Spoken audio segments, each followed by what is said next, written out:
सुने ऐ धातु काहे जी मैंने क्लास में नहीं दिखाई दे रहा है कि आ गए हैं, उसको लग रहा होगा कि अभी वो थोड़ी आए हैं, अभी मौसा जी आए हैं। और आपको लगता है कि मौसा जी आए हैं तो हल्ला करो, और लगता है कि सर आ गए तो थोड़ा सा शांति बनाओ। देखो क्या है, क्या खा रही है?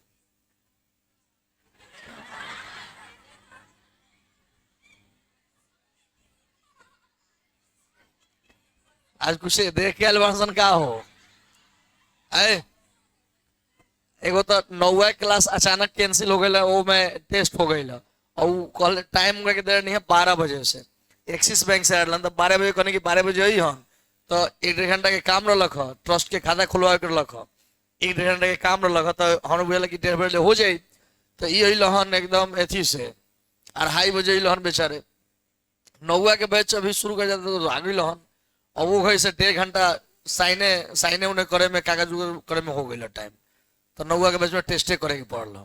हाँ तो बुझा लगी तोहर लोग में टेस्टे हुई कहा, लेकिन चल गई बेचारे हो गए ना सब। तब देखा ना ये में सब काम न देखे के बा।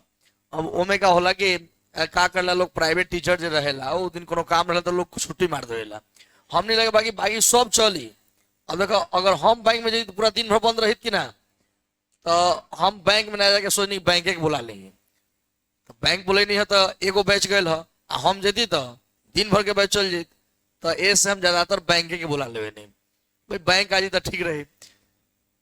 क्रियाशीलता श्रेणी के बारे में, क्रियाशीलता श्रेणी क्या है? देखो धातु जो होता है ना कोनो ज्यादा क्रियाशील होगा कोनो कम क्रियाशील होता है।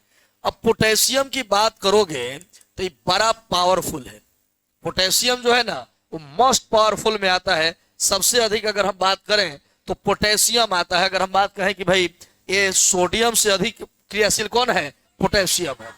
तो ये बात जो है कोई ऐसा एक श्रेणी बना होगा जिसमें बात लिखा होगा कि पोटेशियम सबसे ऊपर है। जैसे आपका रिजल्ट बनता है तो 1 नंबर पर यह है, 2 नंबर पर यह, ऐसे होता है ना जी। आपका हाजिरी बनता है तो उसमें भी आपका एडमिशन 1 2 3 होता है ना, तो श्रेणी हो गया, सीरीज हो गया। वैसे ही कहा जाएगा धातुओं का वैसा श्रेणी जिसके द्वारा धातुओं की क्रियाशीलता के बारे में पता चलता है, क्रियाशीलता श्रेणी कहलाता है। क्रियाशीलता श्रेणी में ऊपर से नीचे आने में धातुओं की क्रियाशीलता घटती जाती है। क्या होती है? घटती जाती है। हाइड्रोजन के ऊपर के धातुएं क्रियाशील होती हैं, जबकि हाइड्रोजन के नीचे के धातुएं जो है बहुत कम क्रियाशील होती हैं। मतलब क्रियाशीलता की बात करें, क्रियाशीलता श्रेणी क्या है, तो हम कह सकते हैं कि धातुओं का वैसा श्रेणी जिसके द्वारा धातुओं की क्रियाशीलता के बारे में जानकारी मिलती है, क्रियाशीलता श्रेणी कहलाती है। क्रियाशीलता श्रेणी से हमें इस बात का पता चलता है कि कौन से धातु, माने इस बात का पता चलता है कि कौन धातु किस धातु से अधिक क्रियाशील है। या मैं भी कह सकते हैं कि क्रियाशीलता श्रेणी के बारे में कि वैसा श्रेणी जिसमें धातुओं की क्रियाशीलता के बारे में जानकारी प्राप्त होता है, क्रियाशीलता श्रेणी कहलाता है। क्रियाशीलता श्रेणी में ऊपर से नीचे आने पर धातुओं की क्रियाशीलता घटती जाती है। क्या होती है? जैसे नीचे आओगे क्या हो जाएगी? घट जाएगी। और बीच में वो हाइड्रोजन होगा, उसके ऊपर की जो भी धातुएं होंगी वो क्या होगी? अधिक क्रियाशील होंगी। समझ रहे हैं ना? अब आएगा कि भाई क्रियाशीलता श्रेणी का गुण क्या है, यह बात समझना होगा। तो पहला क्रियाशीलता श्रेणी का पहला गुण यह है कि हम कहेंगे कि भाई क्रियाशीलता श्रेणी में ऊपर से नीचे आने पर क्या होता है? वो जो धातु की क्रियाशीलता होती है वो क्या होता है? घटते जाता है। दूसरा, हाइड्रोजन के ऊपर की धातुएं अधिक क्रियाशील होती हैं। हाइड्रोजन के ऊपर की धातुएं अम्ल के साथ अभिक्रिया करके हाइड्रोजन गैस मुक्त करती हैं ना। जो धातुएं अधिक क्रियाशील होती हैं वह कम क्रियाशील धातुओं के लवण के विलयन से अभिक्रिया करके कम क्रियाशील धातुओं को विलयन से विस्थापित कर देती है ना। जैसे फॉर एग्जाम्पल में मैं आपको यह लिखने वाला हूं, जैसे जिंक है और यहाँ कॉपर सल्फेट है, यह रिएक्ट करेगा तो देखो क्रियाशीलता श्रेणी में Zn जो है वो कॉपर से क्या है? ऊपर है। जब श्रेणी देखिएगा किताब में आपको चार्ट मिलेगा वो देखिएगा ना, तो उसमें कॉपर से ऊपर कौन है? जिंक है। अब इसमें क्या है, जो ऊपर है वो ज्यादा क्रियाशील है और जो नीचे है कम क्रियाशील है। जाहिर सी बात है कि रोल नंबर किसी लड़का का ऊपर है तो ज्यादा तेज है, नीचे है तो कम तेज है, मामूली सी बात है कि नहीं। आपका एडमिशन के अनुसार तो होता ही है, लेकिन जब परीक्षा के बाद जो रोल नंबर तय होते हैं, जैसे मान लो कि प्राइवेट स्कूल हम चलाते हैं 1 से 8 तक, तो उसमें आप देखते होंगे कि जब, या कोई दूसरा भी, तो आप जब परीक्षा देते हैं तो रिजल्ट आता है, और जैसा रिजल्ट आपके कार्ड पर होता है, जैसे 5 पर आप हैं तो उसमें भी अगले क्लास में जब जाइएगा तो आपका रोल नंबर किस पर रहेगा, 5 पर रहता है ना जी।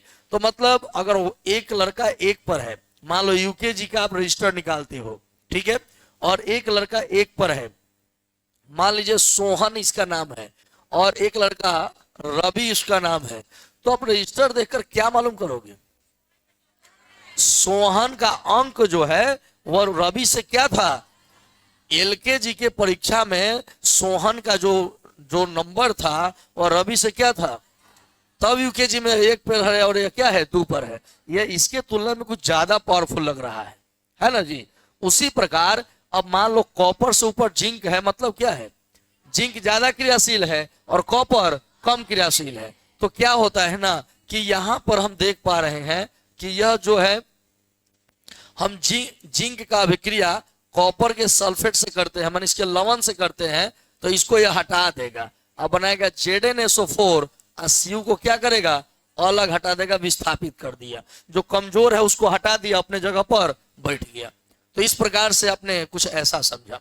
एक बार फिर से इसको मैं समझा देता हूं, क्रियाशीलता श्रेणी क्या है और क्रियाशीलता श्रेणी के गुण क्या होते हैं। हम कहेंगे कि धातुओं का वैसा श्रेणी जिसमें धातुओं के क्रियाशीलता के बारे में जानकारी प्राप्त होती है, क्रियाशीलता श्रेणी कहलाता है।